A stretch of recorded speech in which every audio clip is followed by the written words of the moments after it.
And share your questions or comments.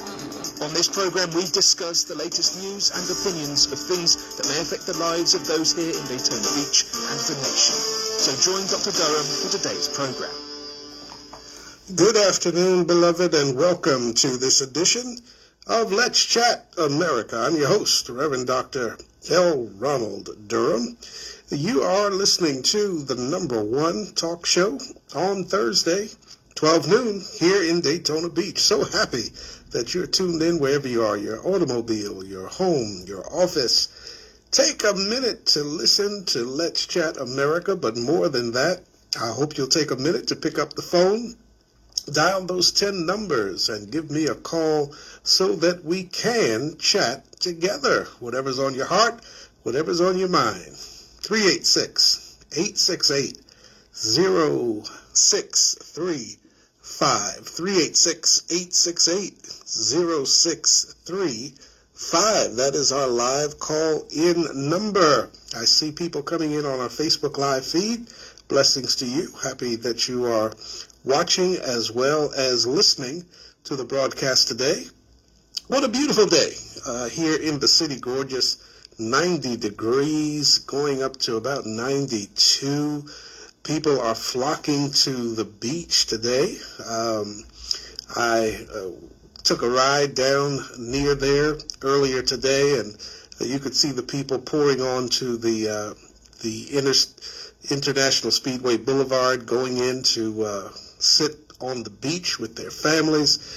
What a wonderful, gorgeous town to live in, especially during the holiday weekend. This is a holiday weekend, Memorial Day. Hope you'll get out with your family, crank up the barbecue, put on the hot dogs and hamburgers and all of the goodies that we like to see barbecued on a holiday weekend.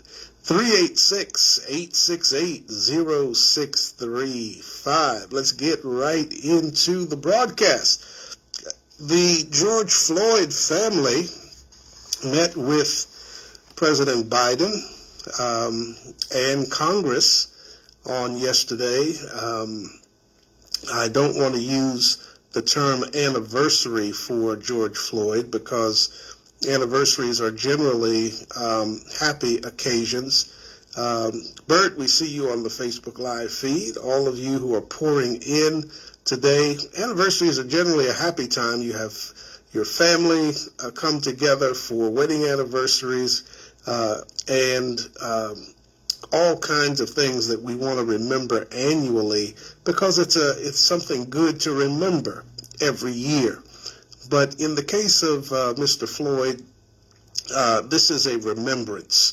1 year ago, he was murdered in Minneapolis.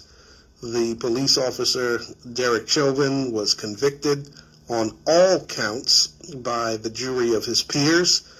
And I know you remember his daughter Gianna, his little daughter Gianna Floyd, after he was first murdered, someone interviewed her and asked her who her daddy was, and she said, "My daddy changed the world." Those were the words of a little girl that President Biden holds close to his heart. And on Tuesday, the 17-year-old daughter of Mr. Floyd spent the day playing, believe it or not, with the commander-in-chief. Can you imagine the commander-in-chief getting down on his knees to be close to where she could see him eyeball to eyeball, and he's playing with this 7-year-old little girl. Last year, her father's horrific police-involved murder, Gianna said those words that have become a major focal point for the effort that is now in the Senate to pass legislation in her father's name. The George Floyd Policing Act is still winding its way through the Senate as we speak. In addition to Gianna Floyd, the 7-year-old daughter of Mr. Floyd, several of his brothers and sisters met with President Biden Tuesday for about an hour at the White House, while members of the Floyd family met with Kamala Harris as well. Mega rapper Lil Baby, who accompanied the family, was also part of the contingent that met with Vice President Kamala Harris. Good afternoon, Ann. We see you on the Facebook Live feed today. Lil Baby told Legrio.com that the day was great and that he was excited. He was excited, he said, just to be there. The hip-hop star who invoked George Floyd and the global protests that followed afterwards in his song. I don't know if you remember the song that Lil Baby wrote called The Bigger Picture. It just took off after the murder of George Floyd, and he gave those comments as he and the family departed from the White House complex to arrive up on Capitol Hill. Attorney Ben Crump, who represents the family, addressed the press after their meeting with President Biden.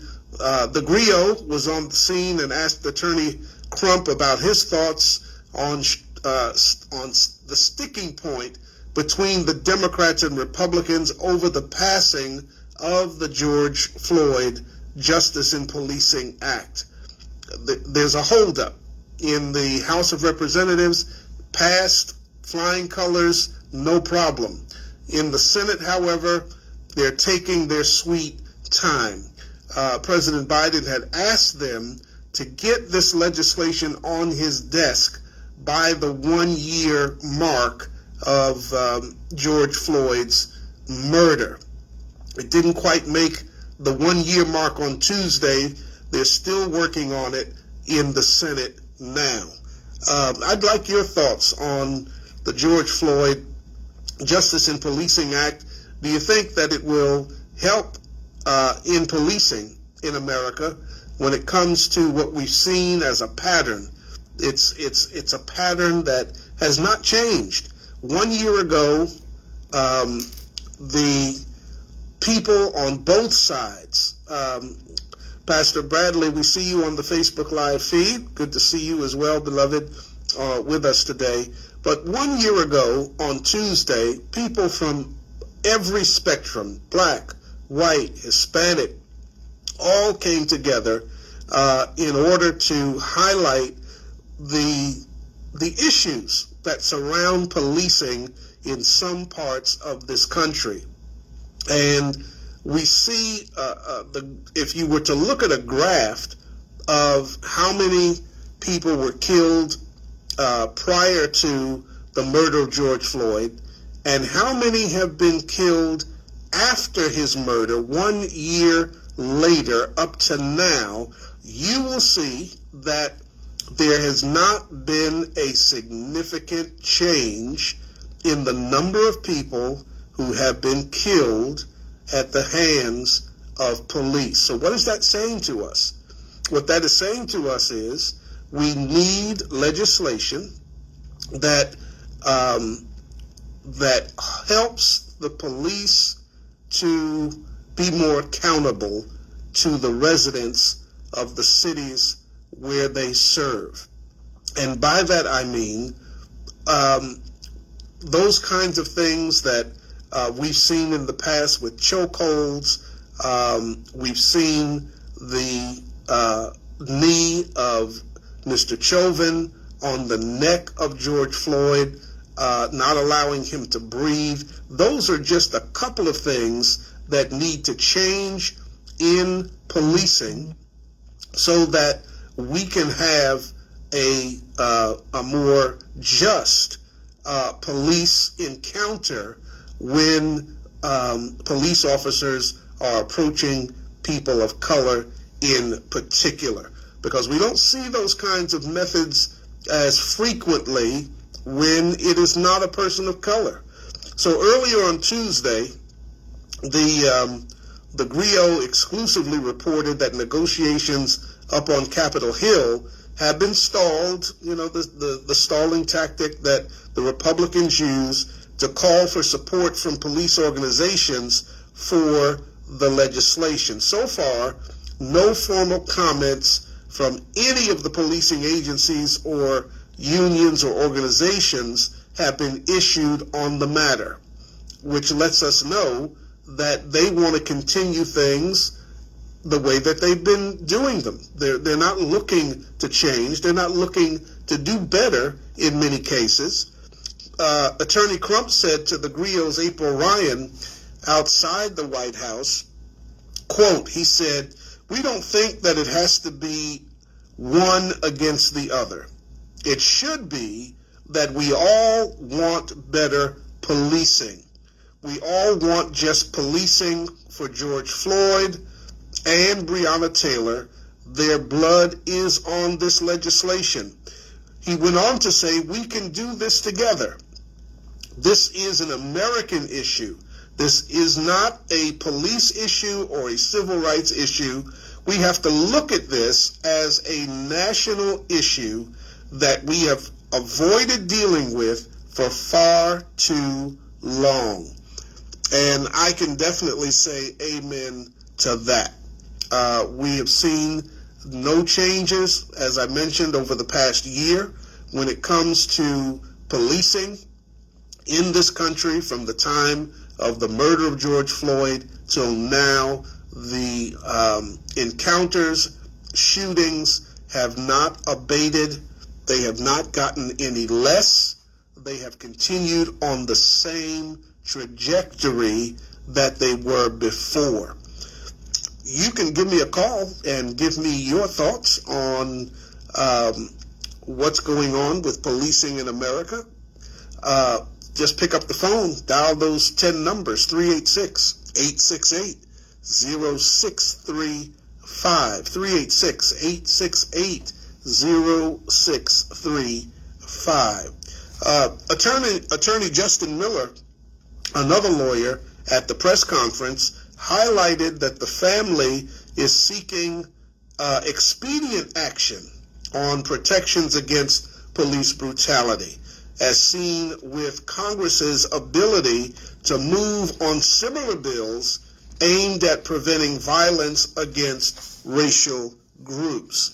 Because when the issue of the Asian protests, that those things that were being done to Asian Americans got highlighted, Congress moved swiftly to pass legislation that dealt with Asian violence in this country.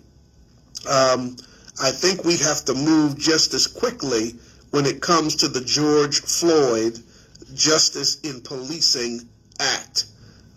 It's not Asians, it's African Americans that the bill is looking at in particular, but it does cover all persons of color, African Americans, Hispanics, Asians, those who are usually marginalized and on the fringes that we see, unfortunately, policing that can be different from the majority.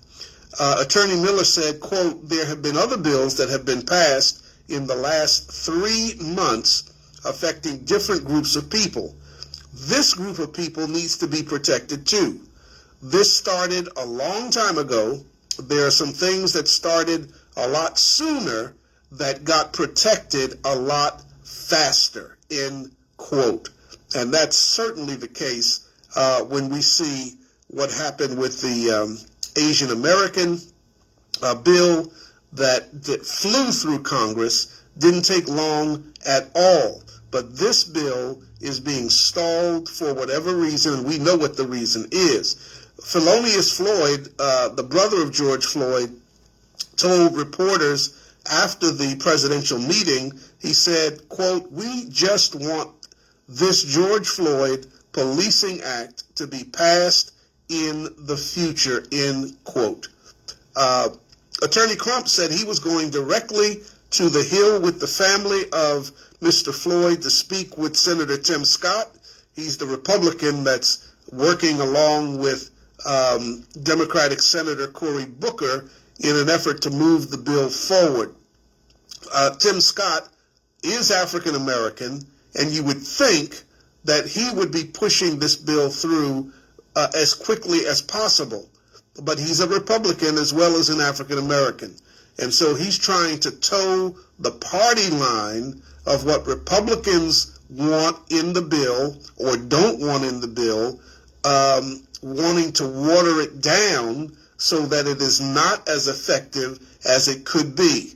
So we're counting on Senator Cory Booker, Democrat from New Jersey, to stand strong as the Democratic representative on this bipartisan committee to make sure that there are teeth in the George Floyd Justice and Policing Act and not just a glossy version of something that makes politicians feel good but has no real teeth that can enforce the kinds of penalties that need to happen.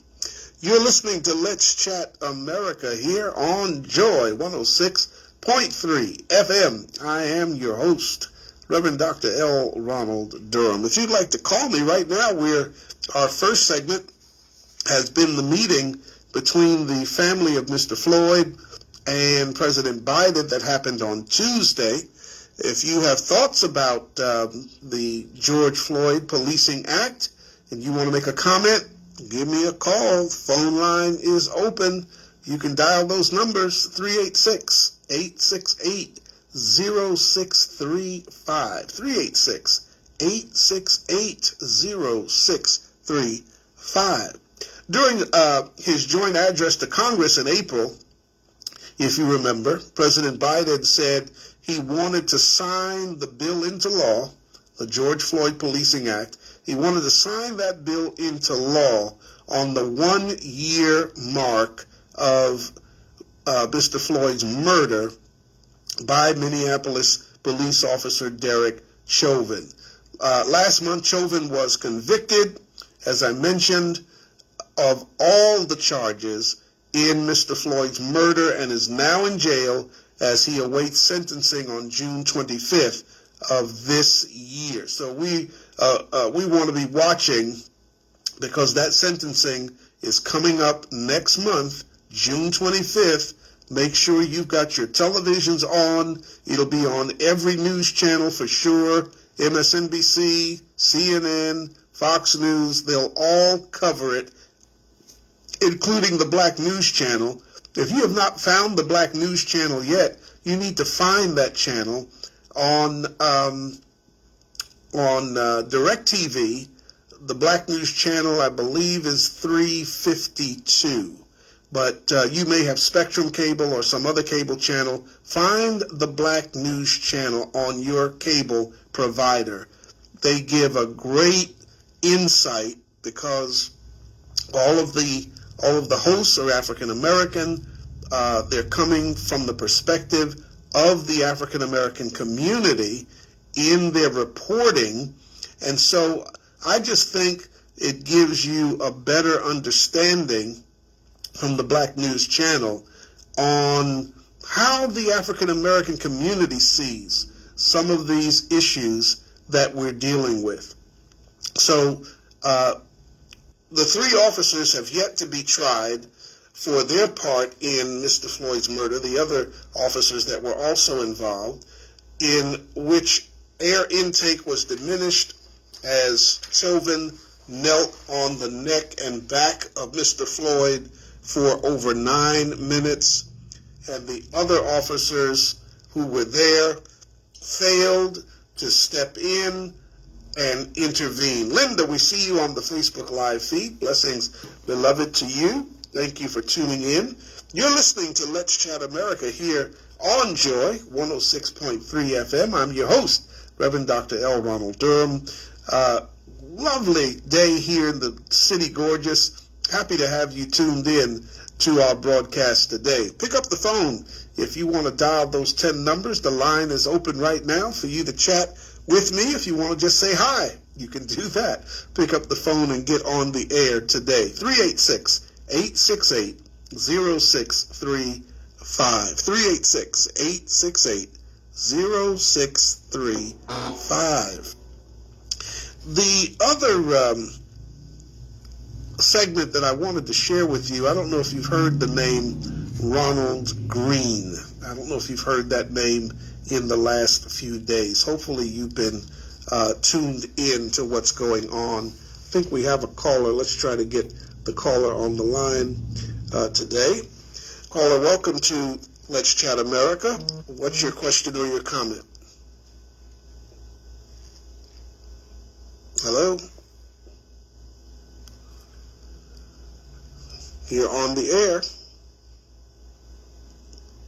9624. You are on the air. What's your question or your comment? Can you hear me?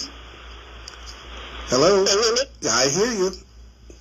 Can you hear me? I hear you now. Okay. Yes. So my comment was, first and foremost, thank you for having this segment.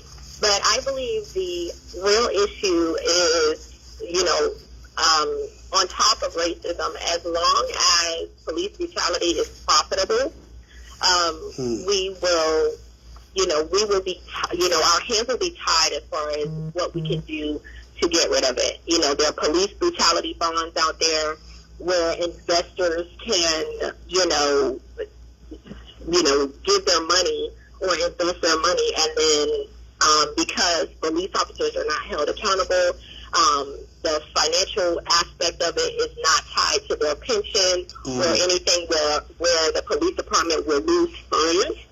As long as investors are getting paid from police brutality, it is profitable for them to continue to do what it is they're doing. It's not profitable, and it actually ties America's hands economically with China, as long as there's, Asian hate. So that would be the reason why there was such a, expedient move on making sure that a bill was signed to make sure that there is no brutality against them, and it's slow to move for African Americans or people of color because, like I said, it's profitable to continue to do so.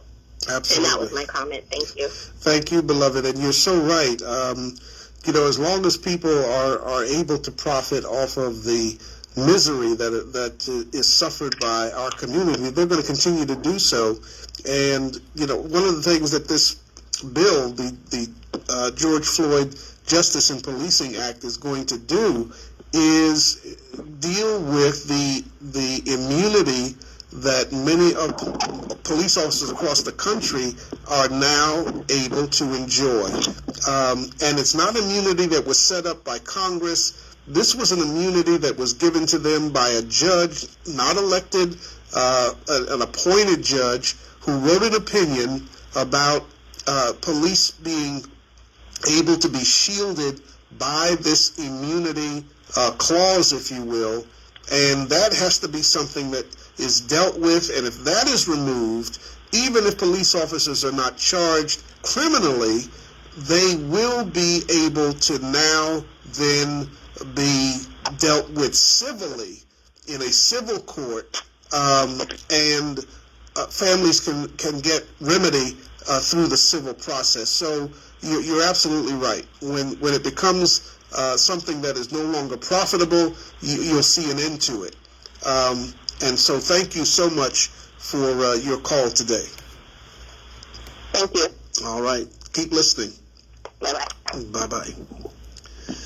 All right. That's all you have to do.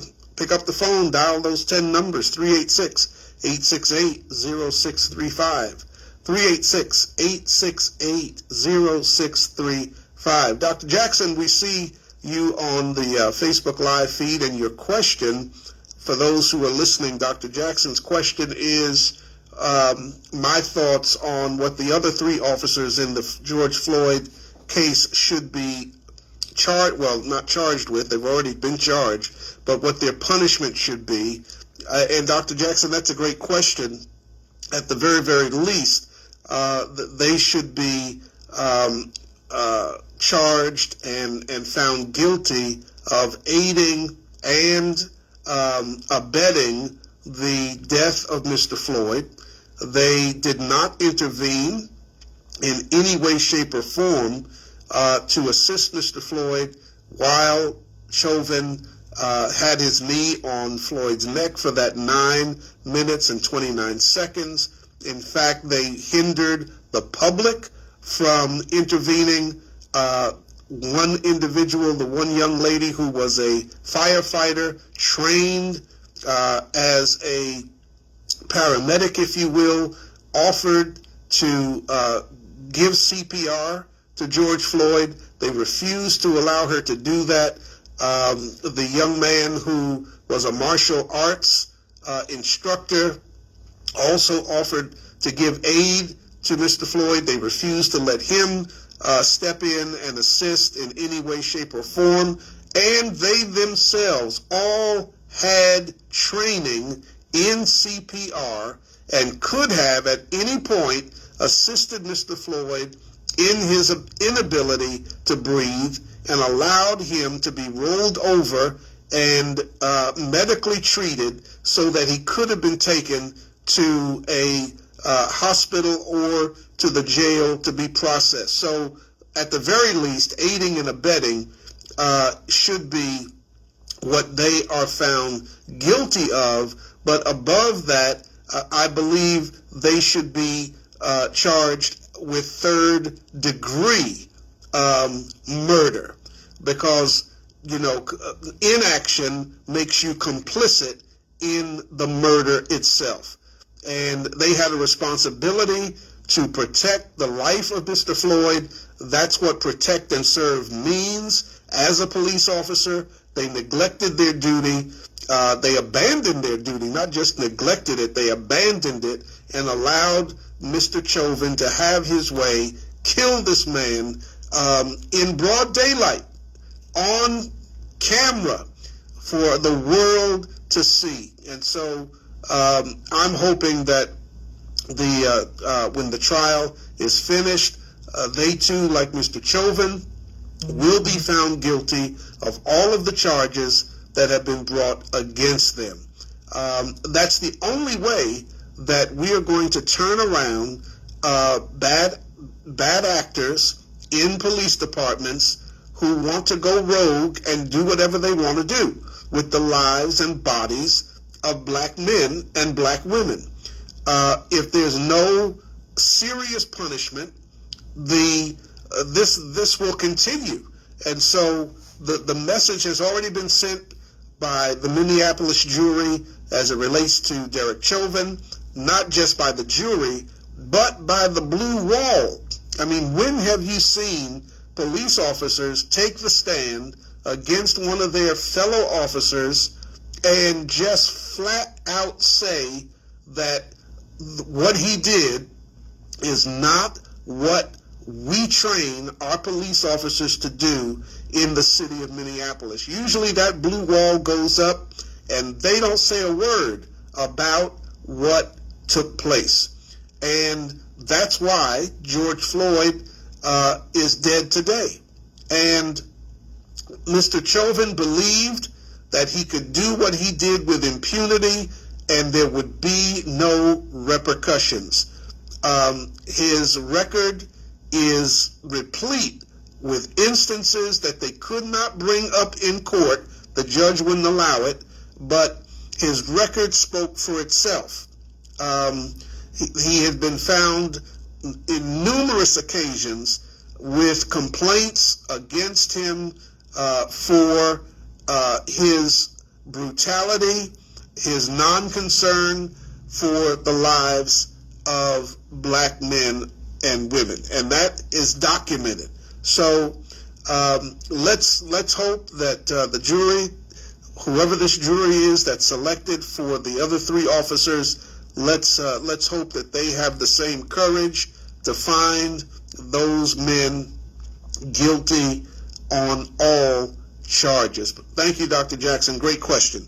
386-868-0635. That's our live number, 386-868-0635. 635. Ellen, we see you on the Facebook Live feed. Carmela, beloved, we see you on the Facebook Live feed as well. So happy that you're all tuned in. Ronald Green is our next segment.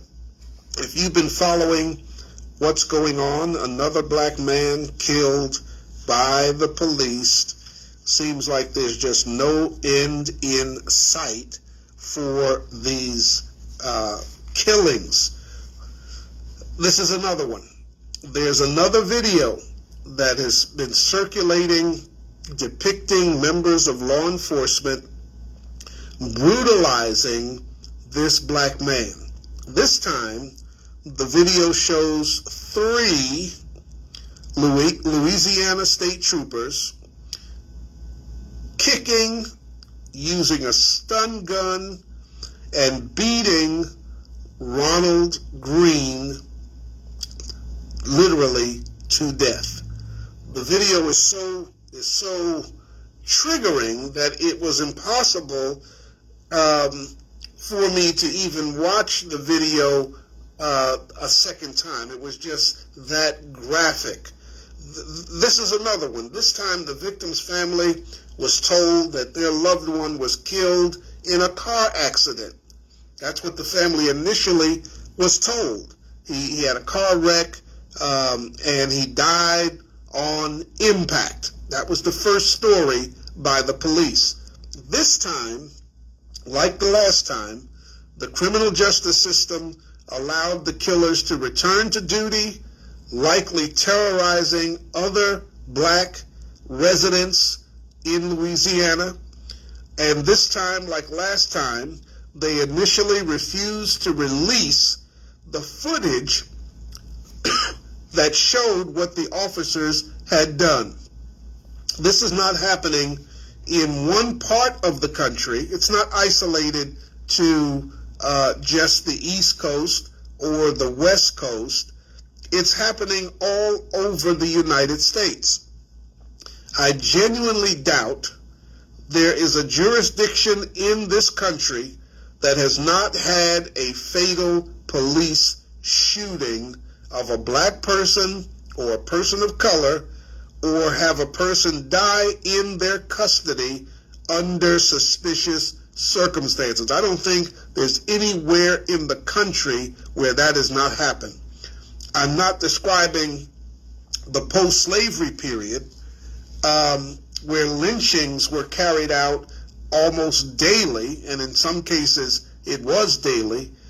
I'm talking about now, 2021, modern times, not back in the 1860s or the 1950s. For people who thought George Floyd's high-profile murder shocked police into doing the right thing, the Green video and others that we cannot name because we don't know they exist yet suggest differently.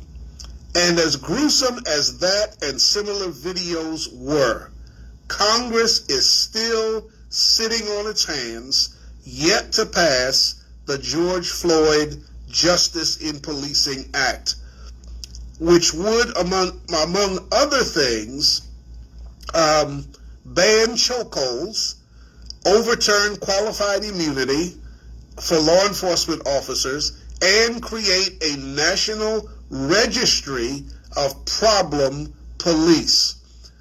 Ellen, your comment is absolutely correct. It seems as if the KKK is wearing a uniform instead of a white hood.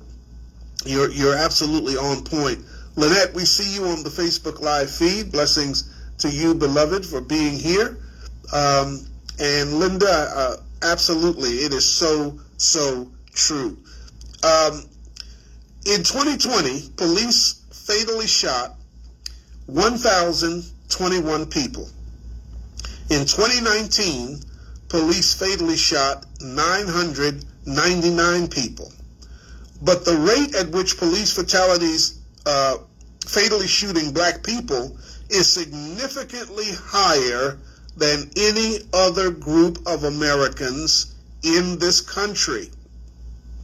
Statistica noted, quote, additionally, the rate of fatal police shootings among Black Americans was much higher than for any other ethnicity, standing at 36 fatal shootings per million of the population as of April 2021.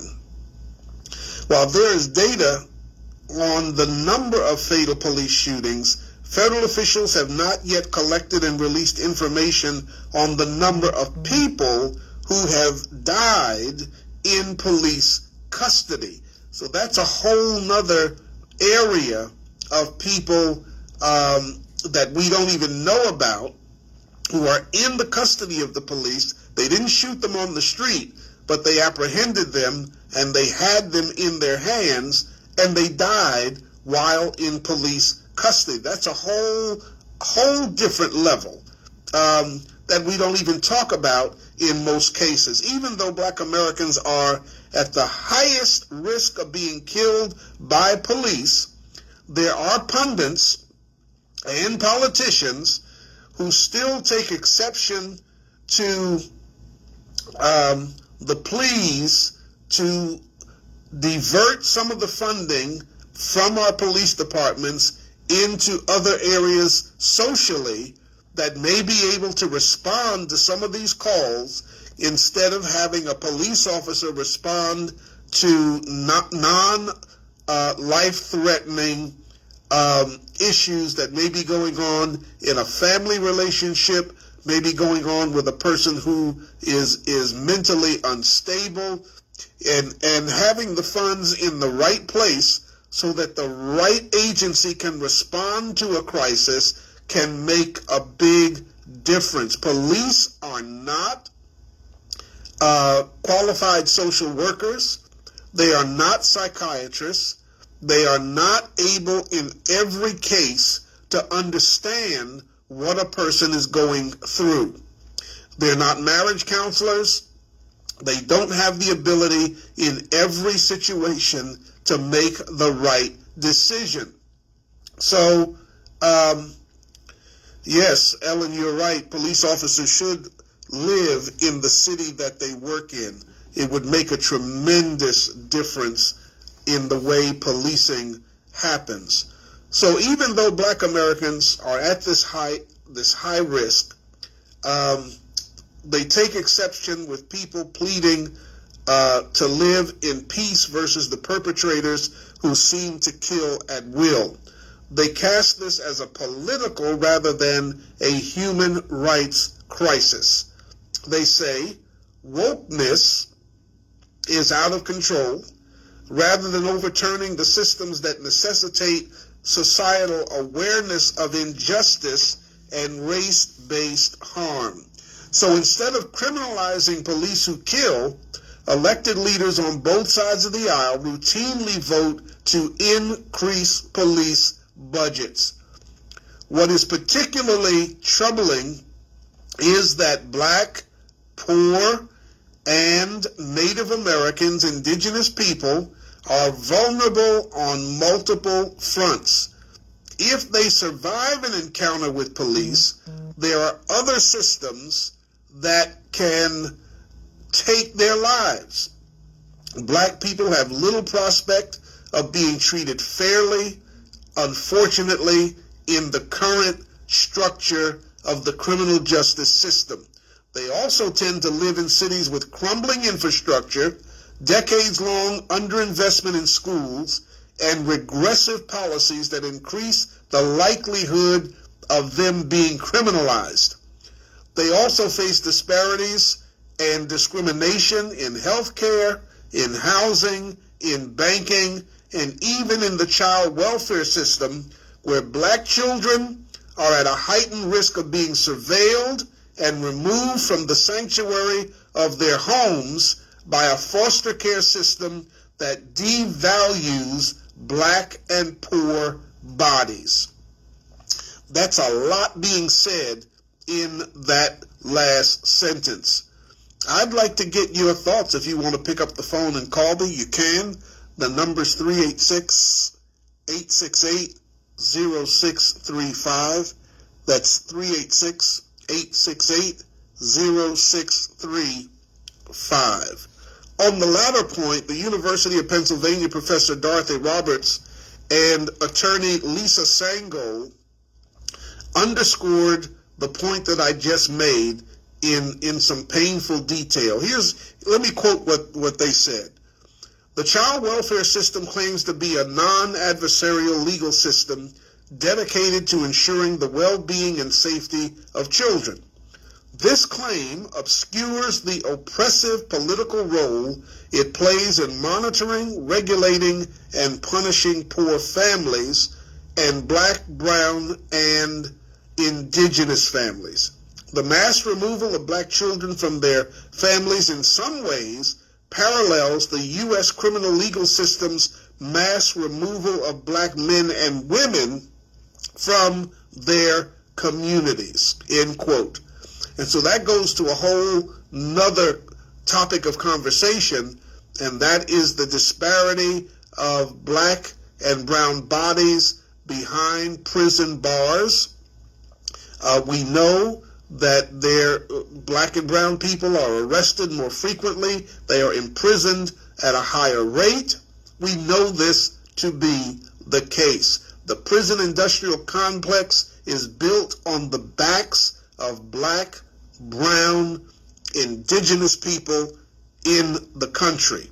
Taken collectively, everything from police violence to other manifestations of systemic racism can shorten lifespans and lead to generational trauma. I don't know how many African American men I talk to who are traumatized. I mean, literally in fear of the police that are to serve and protect our communities. When seen, the blood pressure of African American men has been documented to go up when they see a police officer. They become nervous, they become fearful, and that should not be the case in any community, in any society where life is valued, where you value the lives of the people in the community where you work. We should not have that kind of trepidation in the United States of America. Let me get back, because I could stay on that for a long time, so I don't want to stay on that point too long. But I know men who are fearful of that. And any encounter, a police car passing by them, you know, they're looking in the rear view mirror to see if that officer is going to make a U-turn and come back to their car. You know, I feel that way. And I have a badge in my pocket because I'm connected with the Volusia County Sheriff's Office. Got a badge that I can flash. And I'm still scared when, you know, you see police passing you by or following you for several blocks or sometimes even several miles. So let's get back to this particular segment, because there are those who remain unwilling or unable to acknowledge that not only was this nation founded on a hierarchy of human value where black and indigenous people were on the very bottom of that hierarchy, but we still remain a shockingly racist nation to this day. What is more is there is presently a movement afoot to forbid even the teaching of basic American history, including how race and racism have colored everything from this nation's founding to where we are in the present. Right-wing political leaders, likely fueled by well-funded interests, have taken exception to the teaching of critical race theory.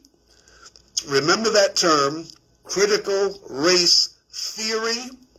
In my new book called We're Not Crazy, America Has a Race Problem, I deal with this issue of critical race theory. You need to go to Amazon right now, type in "We're Not Crazy, America Has a Race Problem," written by Dr. L. Ronald Durham. You need to buy that book because critical race theory is valid.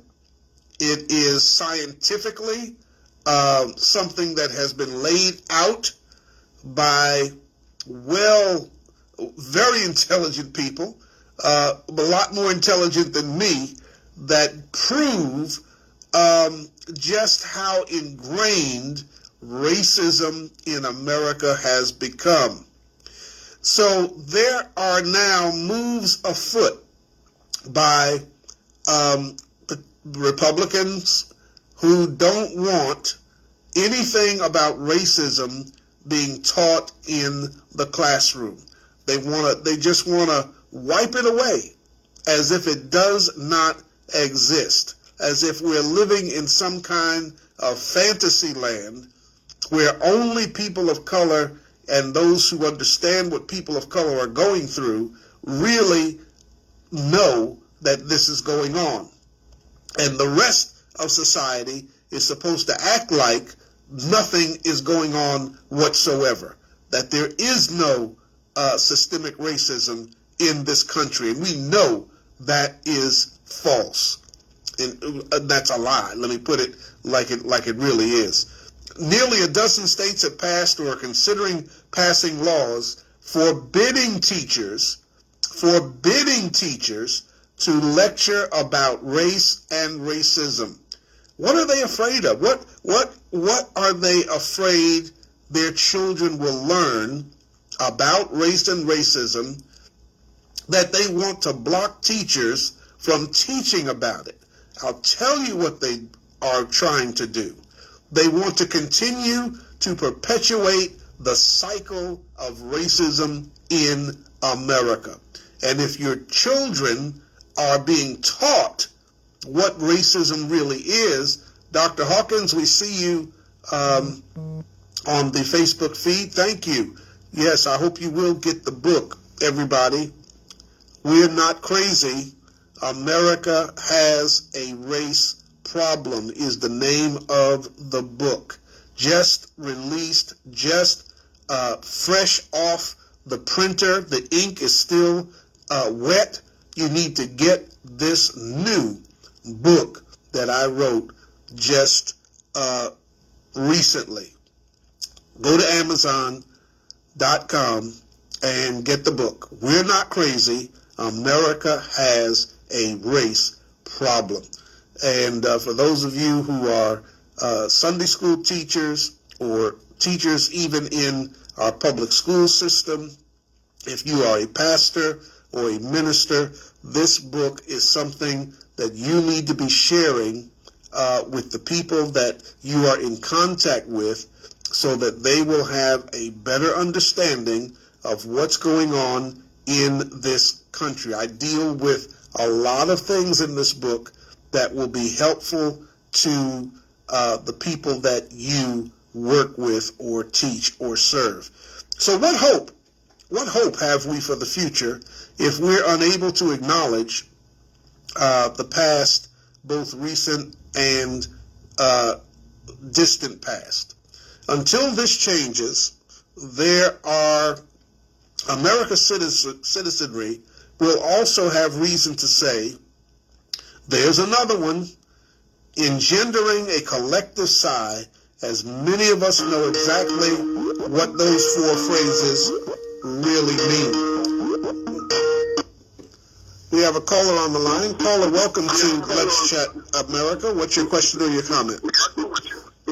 Hello, my name is Evelyn Carey-Coleman. Good afternoon. Good afternoon. It's such a pleasure to hear this type of conversation going on. The depth of recognition and acknowledgement of what's happening to what is happening and has happened to black people in America is truly refreshing to hear. I was born and raised in New York City, so I have in black culture. Mm. And I'm living down here in Daytona for about 6 years, going on to my 6th year as a retired teacher of emotionally handicapped inner city high school youth. Mm. Oh, wow. There's so many aspects of the attack that has been done on black people in America that it's some people talk about genocide, but when you mention the word genocide concerning black people, people tend to steer away from that. I feel I can express that concept on this radio show today because you and many of the listeners are aware of the various things that are happening to black people, and it's done to, I personally believe, to eliminate us to the best of their ability, and to make us ineffective, and make us to separate our family. When you talk about the foster care system, and you talk about the prison system, our children are being taken away in large numbers at an early age. And once a child goes into the foster care system, it's very, very almost impossible to get the child back. Mm-hmm. So they initially start talking about, we're doing this because we want to protect the child, and without taking any consideration of what happens when you separate that child from their natural mother and their natural family and put them with other people in the foster care system. That does not work.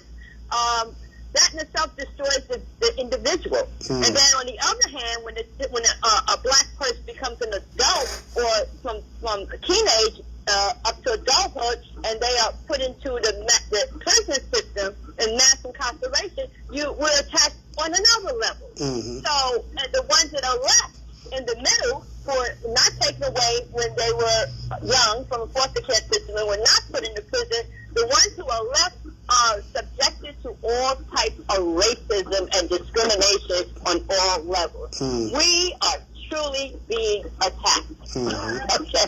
All right. So my question is, for this type of attack that's being done on the African American and other people from African descent, it will require some type of I don't want to use the word commission, some type of conscious initiative of people around the country to participate who understand, because a lot of times you still have people that don't understand, okay, that can work to address these issues.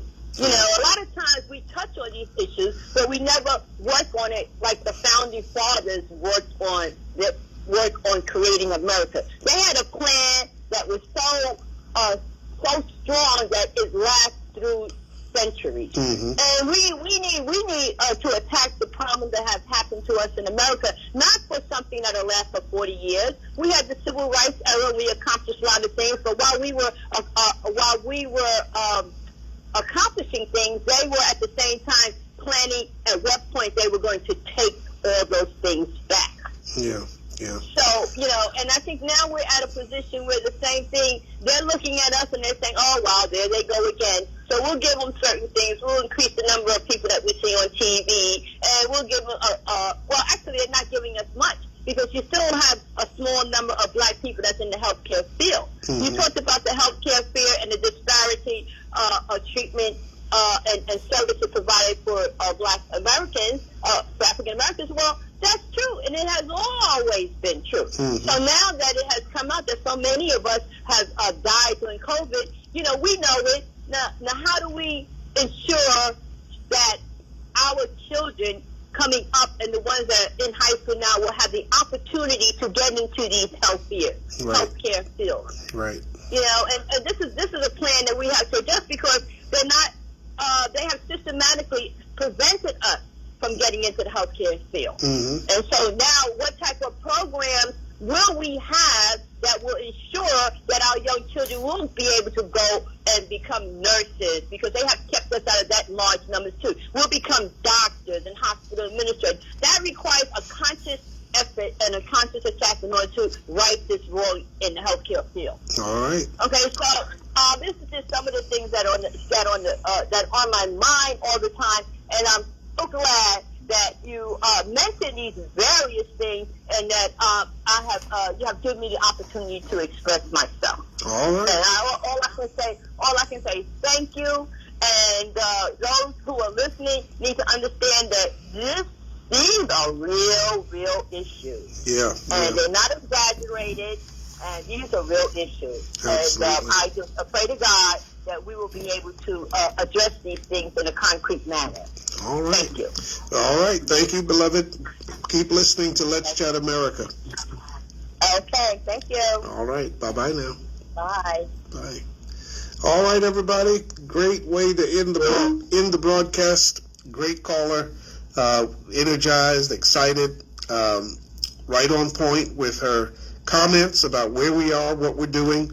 Listen, you know the number one broadcast on Thursday from 12 to 1 is Let's Chat America. So tell everybody, let everybody know that they need to tune in. They can watch on the Facebook feed. They can see my face as well as hear my voice. We love all of you. Keep listening. Lord willing, be right back here, same time, same place, 1 week from today. Enjoy your Memorial Day weekend. Stay safe. If you're barbecuing, make sure that your family has all hopefully been vaccinated. Keep your distances from others. Wear your mask still. We're not out of the woods yet with COVID-19. So let's be careful, but let's have fun at the same time. The CDC has relaxed some of the rules as far as wearing masks are concerned, but let's be smart. Let's not let our guard down quite yet. Stay safe. Enjoy your holiday weekend, and we'll see you right back here next week at the same time. Thanks for listening. Bye-bye. I hope you have enjoyed today's program here on Let's Chat America, broadcast from the world's most famous beach. To request Dr. Dunn to speak at your event, please call 386-451-5114. Again, that's 386-451-5114. Tune in next Thursday, 12 noon, for another powerful program hour here on Joy 106.3 FM. PC 101 services located at 955 Orange Avenue, Unit 170B in Daytona Beach.